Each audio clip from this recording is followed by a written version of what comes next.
the glasses.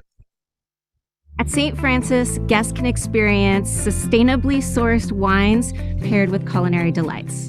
Wines made with purpose.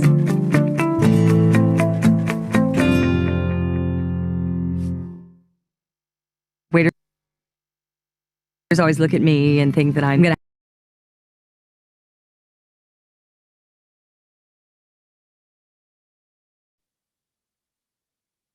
Good afternoon, everybody, and welcome to Taste of Sonoma. Our webinar today is, it's called Spirit of Sonoma, and it's hosted by American AgCredit, our sponsor for today. Today we are visiting with some of Sonoma County's most renowned vintners who are living out their passion for wine and doing some extraordinary things for the world. It cannot be understated how much our world and Sonoma County has faced in the last couple of years. And from what I've seen personally, time and time again, is neighbors helping each other, vintners helping vintners, and the whole community coming together for good. Just a couple weeks ago, the Sonoma County Vintners Foundation announced the distribution of $1 million in community grants to 87 different Sonoma County nonprofits. And the focus for that was because 70% of our youth are feeling anxious about the future, and the foundation really wanted to prioritize nonprofits that are working to bridge the digital divide and those that support youth mental health and low-income youth, and those LGBTQ and Black, Indigenous, and people of color. And in the past 5 years, the Sonoma County Vintners Foundation has distributed to 339 organizations dedicated to education and literacy, health and human services, environment, and arts and culture. It's with that lens that I am so pleased to announce today's, or to introduce you to today's panel. These vintners truly exemplify the spirit of Sonoma, building a strong community from wine and beyond. A couple of housekeeping notes. This is a webinar. If you've got questions, feel free to raise your hand, type it in, and we're going to do our best to answer them. And at the end, we'll take some as well. And without further ado, I also want to introduce to you to our sponsor for this particular program, American AgCredit. There is not a single program that they don't support here in Sonoma County, between Taste of Sonoma and our wine auction and everything in between. So Kristen Tantarelli has been an incredible contact, and she will be moderating the panel today. Your day starts before the sun rises, and it ends after it sets. Maybe. Then you get up and do it all over again the next day. Your livelihood and life is agriculture. And from small detail to big picture, expert advice to innovative solutions, we're proud to be here to lend you a helping hand. Because ag is our middle name.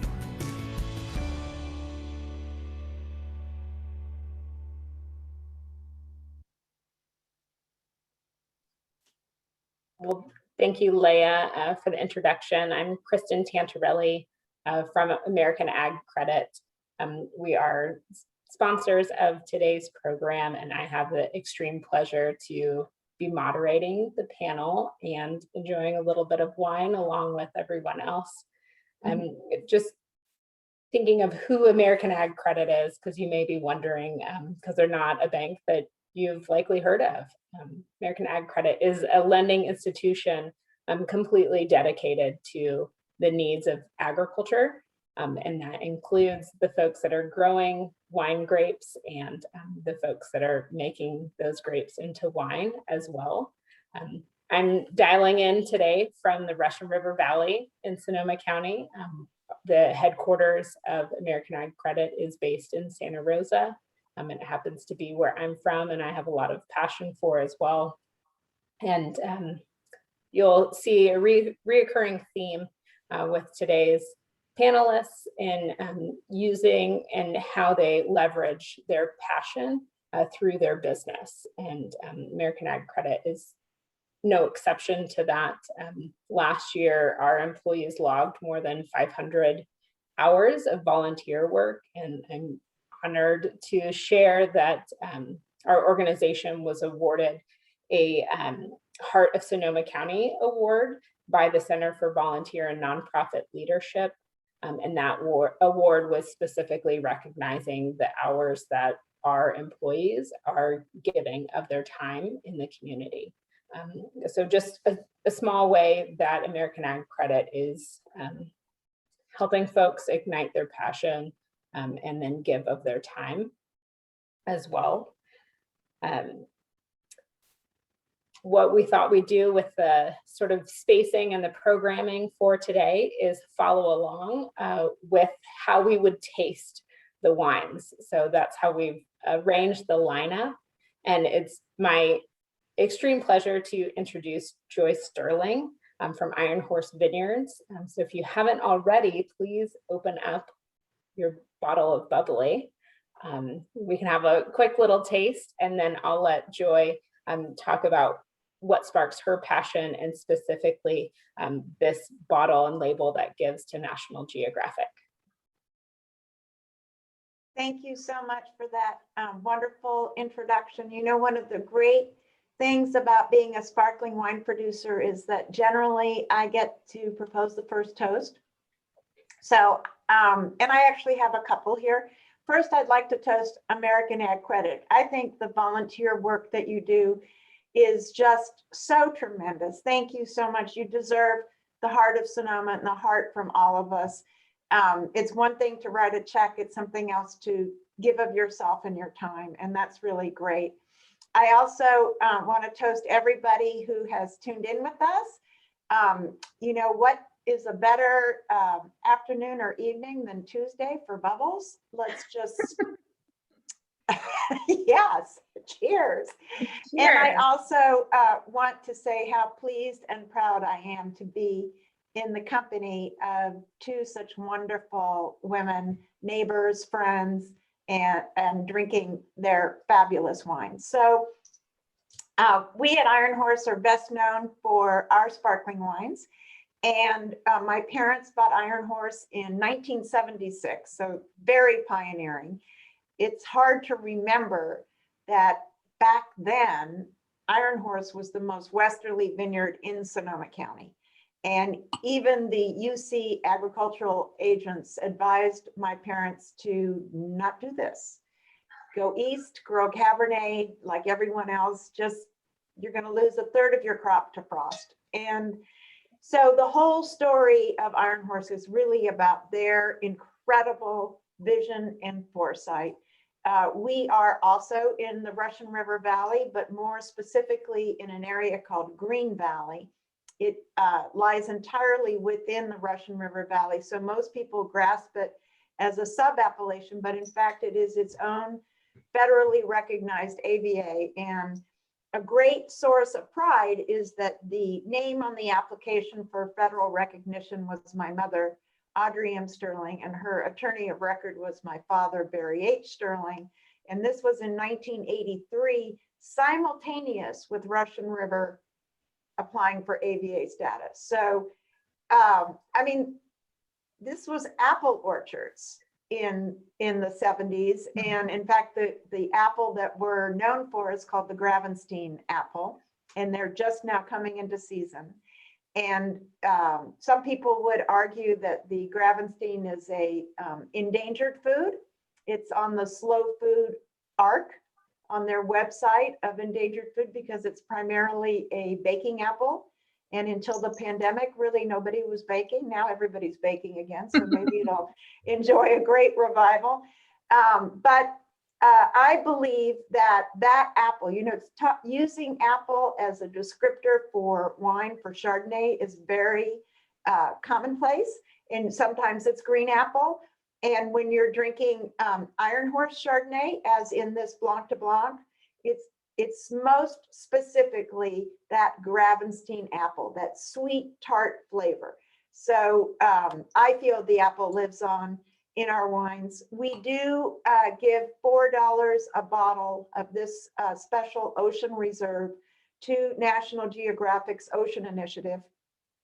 We started in 2005, dedicating our Blanc de Blanc production to this program.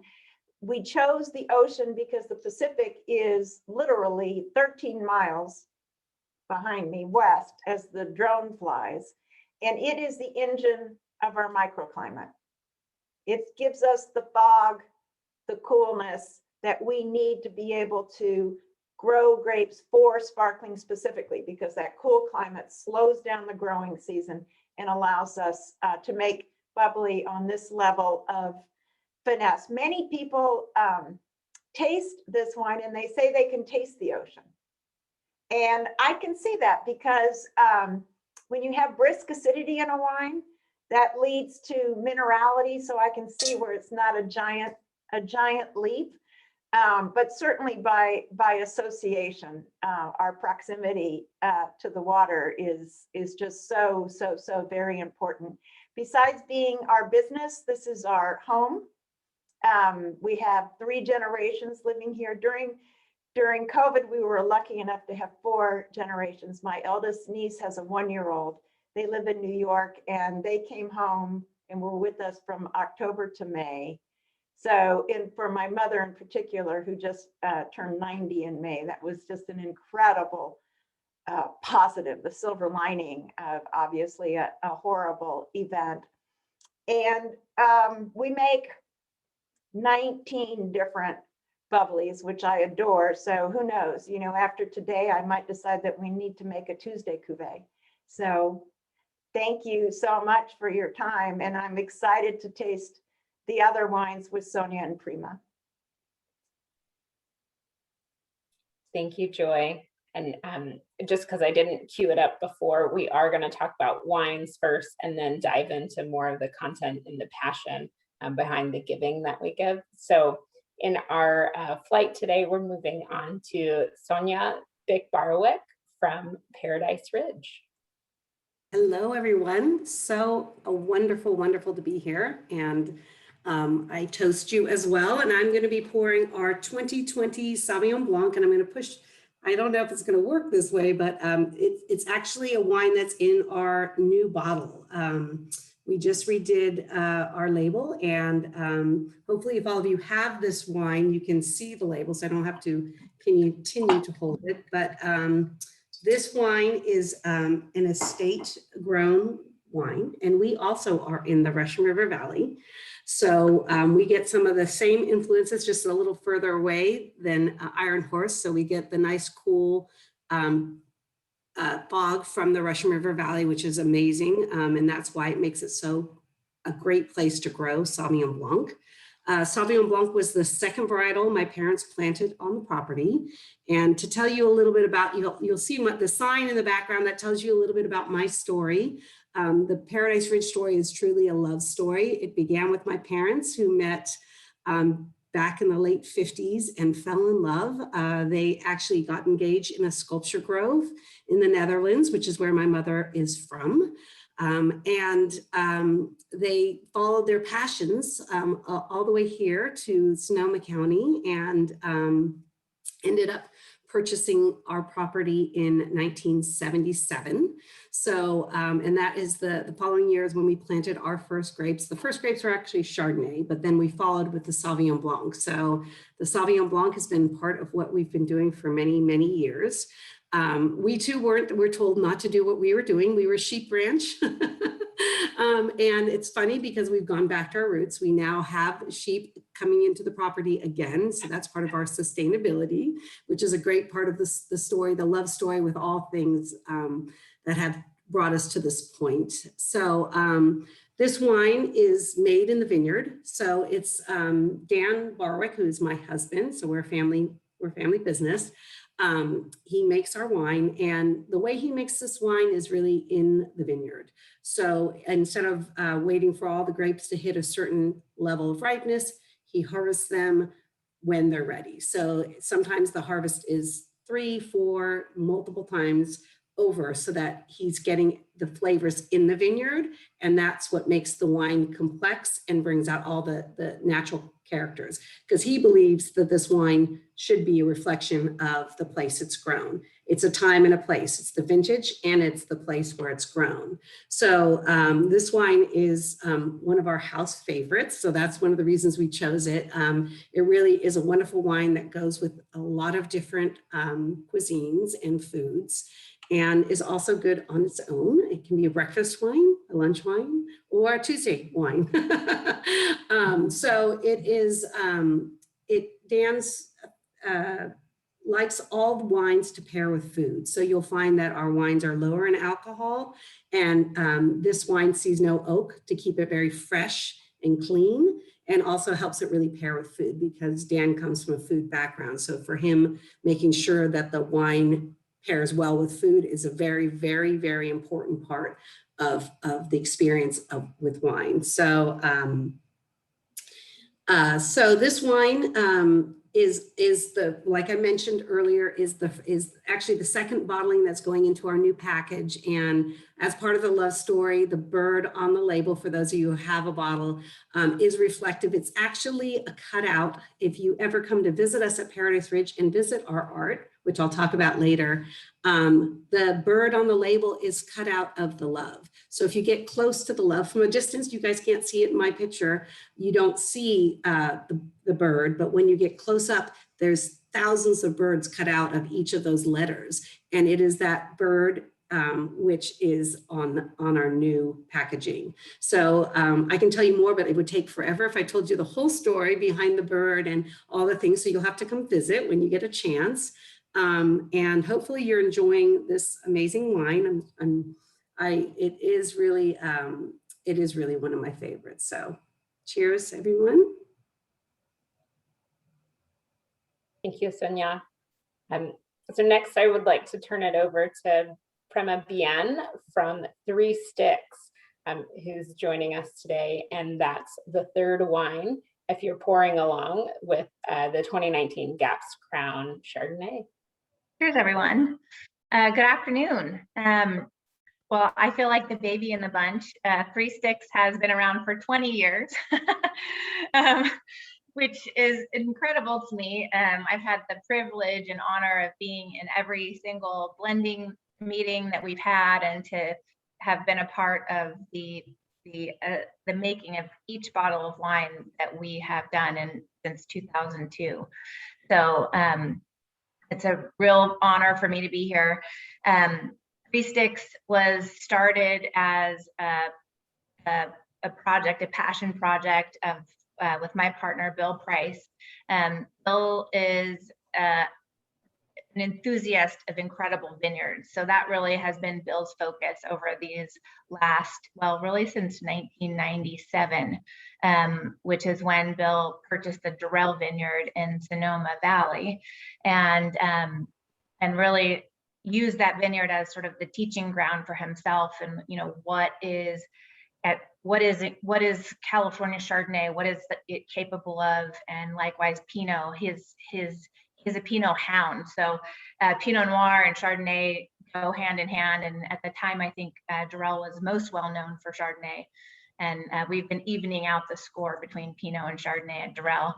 And so he focused from that point on vineyards and buying vineyards, or also planting vineyards. And now we have a beautiful portfolio of 6 different vineyards throughout Sonoma County that span from here, the town of Sonoma, which is where I am, all the way to the very northern, westernmost tip of the county, just above Annapolis and Walla, with our Walla vineyard. So it's and really our similar to what Joy said and what Sonia's mentioned, it's really for us about the coast. Sonoma coast is really the appellation where all of our vineyards kind of cross over into. We have some in Russian River and some in Sonoma Valley, but they also are all included in Sonoma coast. So it's that power of the ocean. It's that, you know, the marine layer, the cooling effect of those cool nights and the warm days that just makes Sonoma the most incredible place to grow grapes. And so meanwhile, my focus has been building the winery at Three Sticks, and of course with Bill's partnership and support and interest, this is really the crown jewel for him. But I had the distinct honor of putting together a winery that expressed heart. And I think that's a similarity across all three of our wineries, that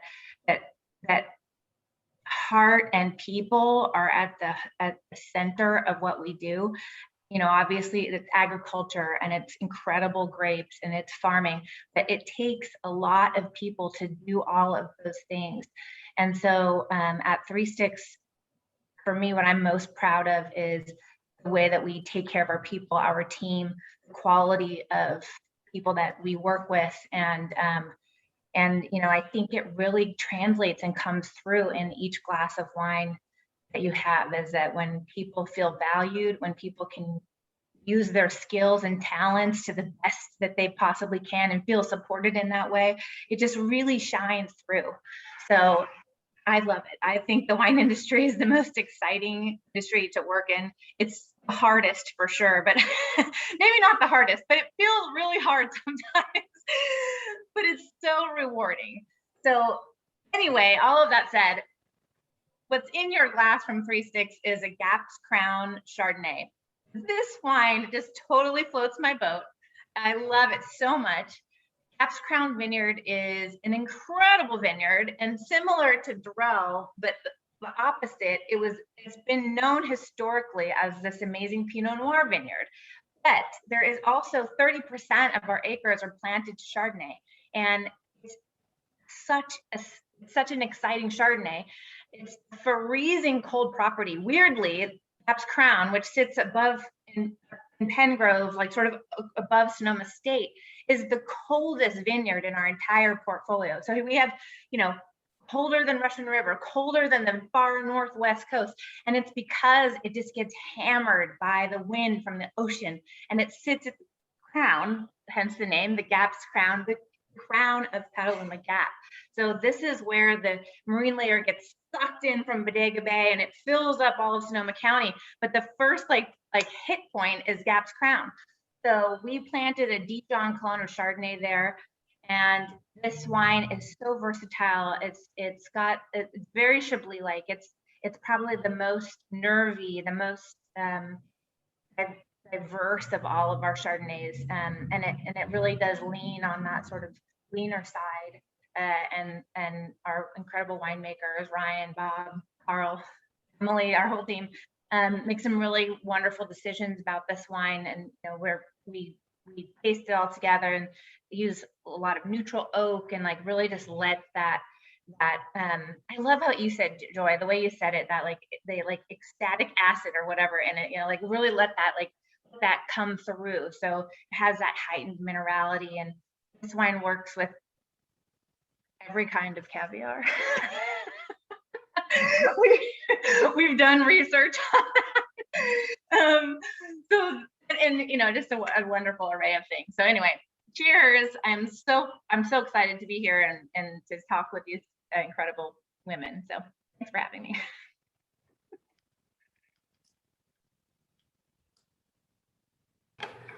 Right. Thank you, Prema. I think I'm going to add that term nervy to my wine tasting note repertoire. Not sure when I'm going to use it next, but I really like it. Yeah, I do too. When it sparkles, but it doesn't have sparkles, Right. I wanted to switch over to Joy a little bit and ask you to dive in a little bit deeper to your partnership with National Geographic. You talked about why it makes a lot of sense, the proximity to the ocean and how the ocean is really influencing the grapes and how they're grown. But wondering if you could expand upon how that partnership with National Geographic started, and then maybe some other projects that you have some passion around. Thank you so much. Yeah, the why is pretty obvious. The how is an amazing story, and it really shows how I think the world works. And it's based, of course, on people and meeting people. So many moons ago, my parents were at a luncheon in Chicago at the Field Museum for the Leakey Foundation, for Richard Leakey Study of Evolution. So it was a scientific kind, anthropologist kind of event. And my mother was seated next to Gil Grosvenor, who at the time was the president and chairman of National Geographic. He's the last survivor of the original family. National Geographic, one of the founders was Alexander Graham Bell. So this is a direct descendant of Alexander Graham Bell. So already he's a pretty interesting guy. And they come to find out over lunch somehow that they share the same birthday, same day, same year. So it is so sweet that just in May, on May 5th, Gil sent my mother an email telling her that he could not imagine sharing a birthday with a more wonderful person on the planet. And so these are the kinds of things that create friendships. And so we started hosting here a Earth Day event, and National Geographic was our sponsor. And we've had speakers that have ranged from Jerry Brown to Sandra Day O'Connor to, I mean, just quite amazing. And in one year, I went to Washington to see National Geographic and meet with them. And I got to sit at the founders table, which just gave me goosebumps. It was so exciting. And something possessed me to say, well, you know, we just ought to make a special cuvee for you. And Gil looked at me and said, would you do that? And it was like, well, yes. And that is literally how, I mean, it is a handshake deal. There is absolutely nothing in writing about it. It is based purely on friendship. And it just, to me, goes to show that you just don't know who you're going to meet and what's going to come of it. And it's just a beautiful story. And so $4 a bottle, our production is about 1,000 cases a year, give or take, depending upon the vintage, because we're estate bottled. So I'll let you go ahead and do the math, you know, for what is that, 12 vintages now. And it's just really profoundly gratifying. We make a number of other cuvées that support excellent things. We make one called Gratitude and another one called Resilience. And both of those support local Sonoma charities. And everybody needs to do what they can do. And for us, our best foot forward is to make these special wines that we can send some of the proceeds to good causes that we really believe in. The Ocean Reserve is available all year. The Gratitude and the Resilience are very small production. And we came up with Resilience last year. It just felt as though that was the word for everything. And so we just really needed that. And Sonoma County happens to have a community fund called the Sonoma Resilience Fund. So that really just fit perfectly. We feel very, very strongly that it is the spirit of Sonoma, as this tasting is so beautifully named, is part of that, is definitely the giving part. I think that we all can pride ourselves on our generosity and desire to always do better and always do more and be the best neighbors we can possibly be. We want to be good citizens. And I think you share our joy. Thank you for telling us more. And I had goosebumps when you talked about Gil sending that happy birthday wish to your mom, which is quite sweet. So I want to shift over to Sonia and ask you to dive a little bit more into that art. You alluded to how the story of how your parents got engaged and how art has played a role in how they came together and brought their love to Sonoma County. But could you tell us what that interaction looks like today for Paradise Ridge? Yeah, of course. That is one of my great passions, actually, is giving back in Sonoma County. And that came from my mother and my father, but a lot from my mother. And Joy said, you know, you need to do what you can to give back. And that came from started with my mother, who was a hugely generous person in the community. And the giving back part of it started with her, but the actual art was a little bit of both of them. So my father, we built the winery. We opened in 1994, and my mother was a powerhouse, and she immediately kind of took the reins of the running of the winery. And my father was a little lost, even though he had a profession. He was a doctor. He was a little lost in what to do, and so he was wandering through the meadows and the trees here on the property, and all of a sudden it came to him, we should have an outdoor sculpture grove like the ones we visited all over Europe and in America as well. So together they started working with local artists to try to give artists exposure here in Sonoma County. So it started off with my father curating all the shows. So every year we had a changing exhibit. And the beauty of exhibiting here was also that for giving back to the artists. And how that works is a lot of times when you're exhibiting in a gallery, they'll take about 50% of the price of the piece of art because they're promoting it and things like that. And my father said, we won't do that. You bring your art here. If it sells, you know, you can do that. You can take that money. So the artists were very, very excited to work with us, and we had different themes through the years. And so the art has become something we are well known for. And we didn't track, actually, funnily enough, we didn't track any of what that meant to the artist community. We just knew that they loved what we were doing because we had so many artists wanting to participate. And then things took a turn when we met with, not a good turn. When we met, my father was very good friends with Al and Judy Voigt, and they have the Voigt Family Sculpture Foundation.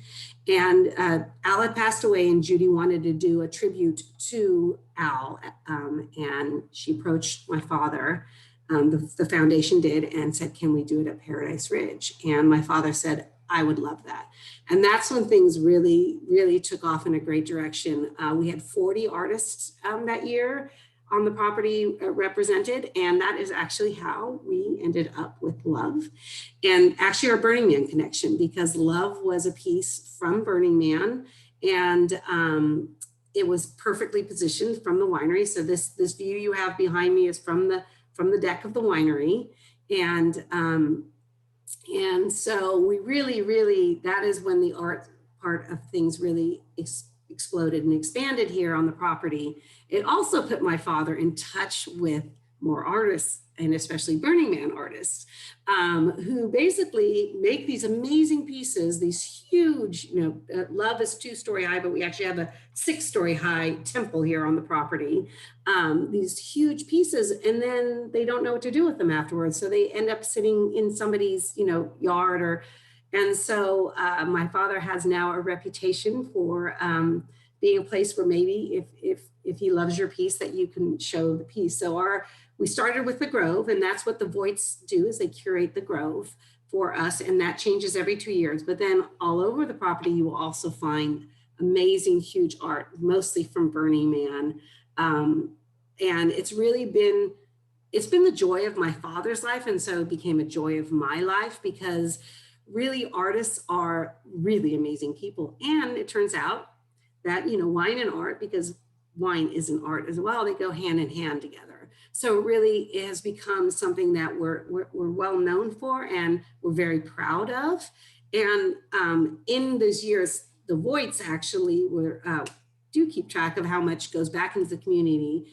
And since we've been working with them, which is about 7 years, about $250,000 has gone back to the artist community, as well as, they get paid to have their art shown here as well. So it's a really, really special relationship we feel we have. And it also allows people to, during the pandemic, we kept the Grove open first for locals when it was only allowed to be neighbors. And then it really gave people a place to come and catch their breath again and really enjoy being outside and seeing that, being able to touch art, because in museums we're not allowed to touch art. It's sort of something that's you look at but you don't touch. And so when you come here, you can touch it and interact with it in a way that you don't really get in a gallery. So having the art is multidimensional in its rewards for our community. And the giving back part, it would just happen to be a wonderful addition to that. And my father, who I think really wanted to be an artist, is really enjoying also getting to know so many people in Sonoma County. And he was actually given an award for bringing together all the art, different art museums and things, and really doing a comprehensive Sonoma show a few years back, because everybody loves him and he loves everybody. And it really ends up being a very beautiful relationship with everybody in the artists, especially in our community, but also the museum, which he won an award. He was given the Visionary Award 2 years ago from the Sonoma County Museum for his work with the art. And so it really, the winery is blessed in many ways because of this special property and the ability to do this for the community, and then also to give back for the community. So really the art is a huge part of what we do on, here at the winery. So I don't know if that covers everything that I'm supposed to say, but that's our story. And like I said, come visit if you want to hear more stories. And if you ever run into my father, who is always here, he lives on the property now, and he loves showing people around. So when I came up here today, he was showing people around and giving a wonderful tour. So he continues to do that at 89 years old. So it's a wonderful part of our story. Well, something I really enjoy driving up to the tasting room is how the different exhibits in the Grove have equal billing on the signage. And it almost makes me think of a choose your own adventure, a novel. Where am I going to start? Where is today's exploration going to begin? That's right. Yeah, that's right. And actually our current show, Joy, is called Resilience. So all the artists in the current show are artists who were affected by the fire in some way. So the pieces that are currently in the Grove are pieces that were made by, some of them are actually from the fires, and some of them are just from artists who were affected by the fire, but ties in very well to the resilience of Sonoma County and our community here. Absolutely. Well, following our same. Show be up, Sonia. What's that? How long is that show up for? But the show is going to be up until May of next year. So it's a 2-year show. We opened it in, well, actually it could be June. They like, the Boyds really like to do things around I'm losing my thought process on that, but the changing of the seasons. And so sometimes it's in June. So it will be up and you can come take a look. And then there's the additional pieces that aren't in the Boyd's sort of brochure. We're working on getting all of those on sort of a QR code so you can look at those and see the story behind each one of those as well. So good question. Cool. So I want to shift over to you, Prema. You had talked about the people and the people that you get to work with at Three Sticks and how they're infusing their passions into each bottle, each glass. I understand there's a relatively new partnership, giving partnership that Three Sticks has been part of called Wine Country 2.0. And I was hoping you could talk a little bit about that. Yeah, Wine Country 2.0 it's a climate forward collaboration. And it's a collaboration of wine country businesses that span across multiple different types of industries. So food and wine, hospitality, tourism. And it's really, it's about celebrating local tastemakers and change makers and really holding them up. And the way that we participate is most of our wines are vegan wines, and we offer vegan options for tastings as well. So that's one way that we participate. The other is just via a commitment to look beyond the sort of certifications of what sustainability means, and look at ways that we in the winery and in the tasting room and in our offices and just like in all areas of our business can think in a climate forward way. It feels overwhelming, and it always feels to me like it's never enough, but that's, you know, having our team geared towards thinking of things in that way is really important so that we're constantly improving. And then, you know, and that translates, you know, all the way through to the vineyards and the way that we farm as well, of course, and in the winery and then again in our guest facing world. So I think that the original couple who put this together, not couple, like they're not married, but is Miyoko's Creamery from Petaluma and Uppercase Tea from Sonoma as well. And then we're one of the founding charter members that helped get this off the ground. So it's an exciting partnership and it makes perfect sense. And one of the things that we say about Sonoma at 3-6 is that Sonoma really is the epitome of the California lifestyle. And that's a responsibility that we take really seriously. So, you know, I think California is a symbolism for a lot of things in our world, innovation being one of them. And, you know, we have this incredible coastline that spans the whole state. And so it's important for us to be, and we are in agriculture. So we have to worry about the climate. We have to take measures to protect this incredible place that we live. So that's the impetus there. And like I said, I always feel like we could be doing more. But yeah, that's Wine Country 2.0. I like that phrasing, climate forward, because there isn't necessarily a finish line in how we all take measures as individuals or as communities or businesses to really address the change that is happening in the climate. Yeah, it's exciting to see restaurant partners start putting, you know, plant-based options on the menu, and you know, it just draws attention to little choices that you can make that make a difference. For sure. On that note, I was hoping that we could dialogue a little bit more about what the respective wineries and as far as growing regions as well are doing to address climate change.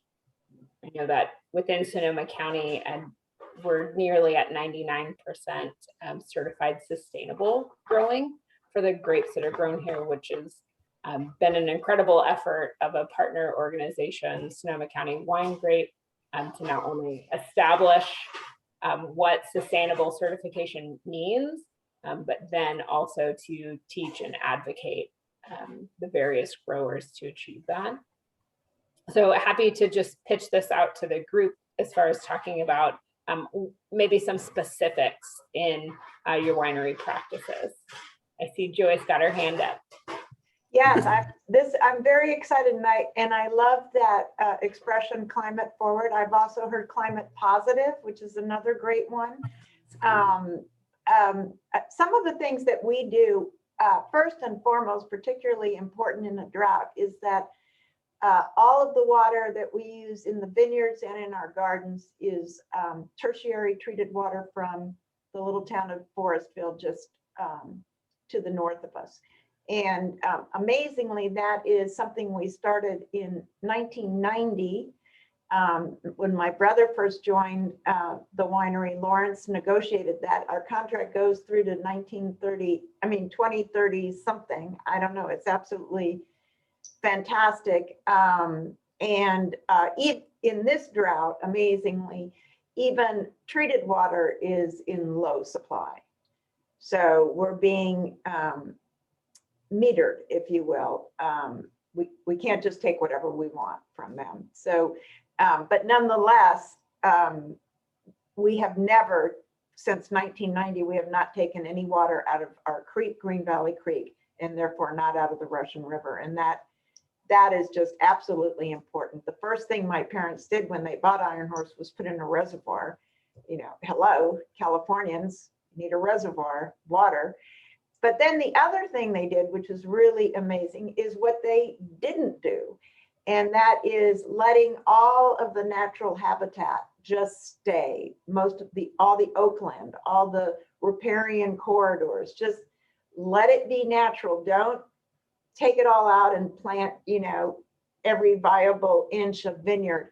And it turns out that besides being very good for integrated pest management, which is what we did know about, we didn't realize that particularly all those gorgeous oaks are fabulous for sequestering carbon dioxide.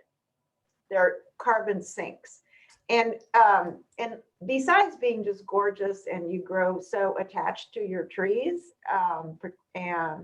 but oaks they actually do compete with vineyard. I don't know if you know this, but the overhang of the oak is equal to the root system of the oak. So the gorgeous row of oaks leading up to the winery, you'll notice that section of vineyard on the, that would be the southern side, keeps getting pushed a little further back. Further back, the rows next to the oaks get weaker and weaker and weaker. But those, we have to share that the oaks. So those are some of the things that we do.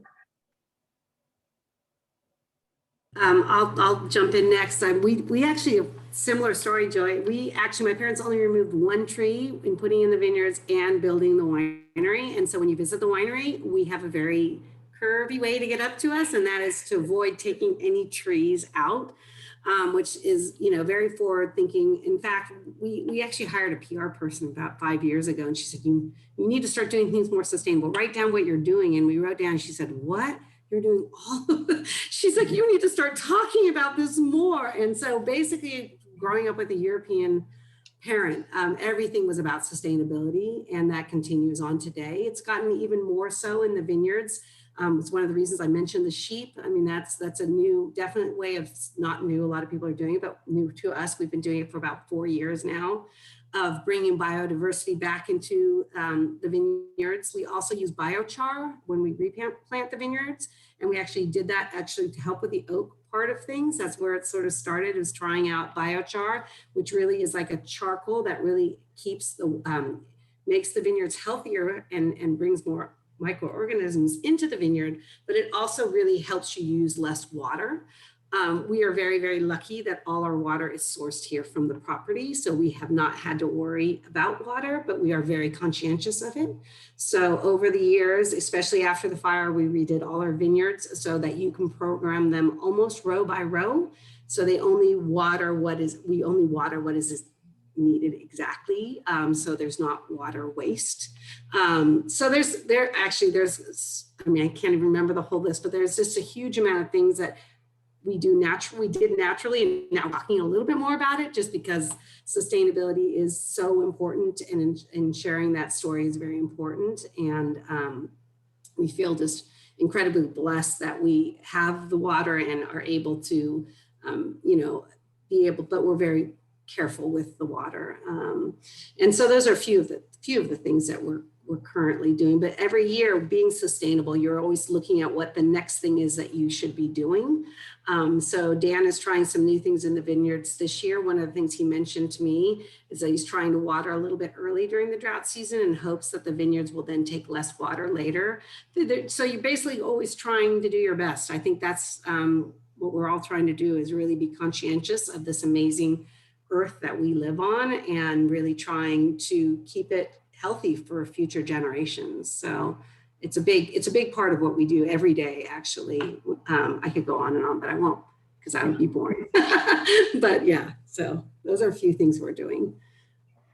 Similarly, I think it's just the work of sustainability is to look at all of the inputs that a winery has, and that's from the farming, what are you putting into the soil? How much water are you using? How much fuel are you using? What kind of vehicles are you using there? In the winery, it's how much water are you using? Where does that water come from? How much power are you using? Where does that power come from? you know, and so on. And in the tasting room or in shipping logistics, like what kind of packaging are you using? What do you put your bottles in? How much do your bottles weigh? Like there's so many parts to our business and so many ways that you can improve your footprint. And so that, and, you know, and I sort of want to create the context for people, like just how broad it is. You know, even you could go into detail, like, well, what cheeses are we serving in the tasting room, and how far do they have to come from, and who makes them, and you know, so it's an absolutely endless amount of detail that you can work to improve and be conscious of. And so, I mean, you know, we do similar things to Iron Horse and Paradise Ridge. We have sheep and we have a protective llama, which was new to me. I didn't know that llamas needed to protect sheep, but we have llama and sheep, and that's awesome. And you know, and have been certified sustainable for years across all our properties. Fish friendly farming, everything is downstream is another thing that you have to be super aware of when you're in farming. And in any kind of food production and wine production, is that, you know, anything that runs, any water that runs off of your property is going to be in a stream at some point, anything that goes down the drain even. So, you know, I think, again, for me, it's just the continual improvement of every single one of those inputs into what it takes to make wine. And, you know, even you can, you know, we've talked about, you know, how people commute to work. How far are people coming from, you know, encouraging folks to carpool when needed. And, you know, it is,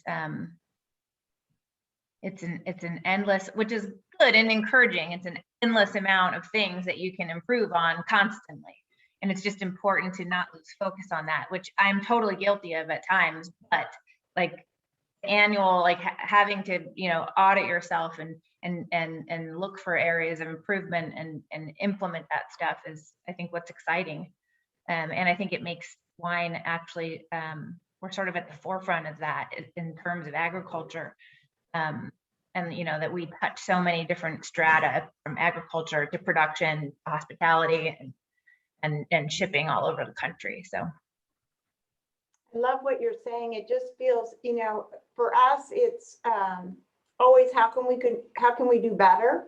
I mean, that's certainly true on our winemaking side. We're not growing in quantity from the very beginning. So since 1976, it's always been a state, this is it, but we grow in quality.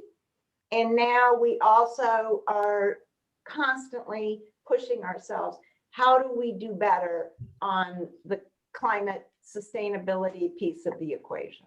Yeah, it's stewardship is what you're talking about, Joy. Like, and it's really, I mean, I get moved when I talk about this because it's a really important responsibility for our industry and for the continuation of what we love most about Sonoma County, you know, and this is why we're in this panel together, is because it's so important to not lose focus on that. And it's the people of our community, it's the landscape of our community, it's the climate of our community, it's all of the things. It's really all of the things.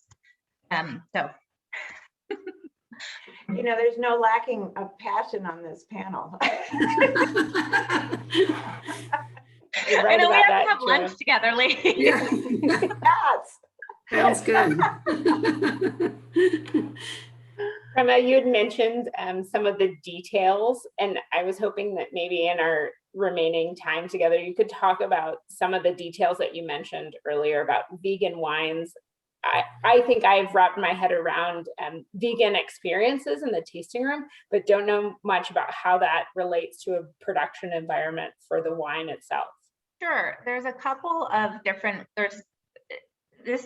generally, I mean, you would assume that all wines are vegan, and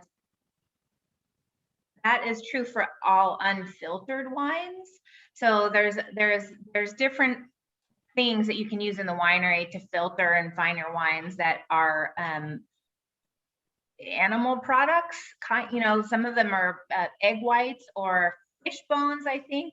So the choice to use or not use that, and generally it's clarified white wines are more likely to not be vegan. So, and you know, I am no winemaker, but this for us is important. We talk about it a lot. So all of our red wines are always vegan, and most of our white wines are vegan. And in certain years, all of our wines are vegan. But occasionally, we do use the egg white based filtration for our, I think it's our rosé and our Pinot Blanc. And in that case, then we would just, you know, it's a matter of informing your customers about what that is. And for some vegans, eggs are okay, and for some they're not. So it's just, and really, you know, one of the things that I think the wine industry we just don't have the habit of is being super transparent about what goes into the wine. Not because we're trying to hide anything, but just because you know, people haven't asked before probably, and there's no labeling requirements with regard to that. So it's really about just being transparent and being, you know, I think being a change maker is really being about education and helping educate folks about what they're putting in their glass. Thank you for adding that, Prema. I see that Leia's dialing in here as our host. Well, as you guys were talking, I've actually had a chance to pour myself the glasses. And I was just texting with a friend, if I could have this conversation with you guys as passionate folks and drink exceptional wine and pair it with food all day, I don't know that I need anything else in my life, quite frankly. It is. We got all night, girl. Let's just hang out. It is exceptional wine too, right? Like, I mean, I have, you know, part of it is my job. It's like we're talking about Sonoma County Vintners and the wines that get produced from here. I came from a nonprofit right before this. I worked for Make-A-Wish Foundation, and you know, so I have an affinity to what we do from the foundation side, but to also produce exceptional product and that pairs well with food. I mean, I don't know that there's no better place, no better way to live than that. Totally. I agree. So I'm not doing this forever and ever. I just wanted to point that out, and you know, I feel like there's so much to dive into in each of the things that you do, from climate change perspective, from an art perspective. You know, I toured there once. We held the Sonoma County Vintners Foundation Best Party Ever, very modestly named Best Party Ever, 2018, and I had the pleasure of walking around with Dr. Byck. He didn't know who I was or what I did for the Vintners Foundation. It didn't matter, because all he wanted to do was share his love of the beautiful artwork that was there and the history behind it and how much it became like a kind of a gathering place for these folks. And so I feel like you know, wine is so ingrained in Sonoma County, but speaking with folks like you that also think about the world and the land and the earth and the people beyond it, it's I don't know, there's no other place like it. I know, you have to pinch yourself sometimes. I know. It's true. Sonoma County is a truly, truly amazing place and community, and we're all really, really blessed to be part of it. It's really, really amazing place. Come visit, for all of you who aren't here right now. Yes, yes, Oh, yes, thank you we're for really saying willing to share. Come on. we will share. That's a good comment. Kristen and I drove to each of the wineries yesterday, and it was like, you know, like driving up Iron Horse, and there was palm trees, and we were just kind of like transported to like a different place, and then driving up to Paradise Ridge, you know, and overlooking all of, you know, Santa Rosa, and then going to Adobe in that like very special like environment that you've made there. Every place I feel like has it has its own little magic. So if you haven't done it, please come visit. Yes, that is part of my job, but I also try to go and just enjoy it for my own personal. I'm not only a representative, I'm also a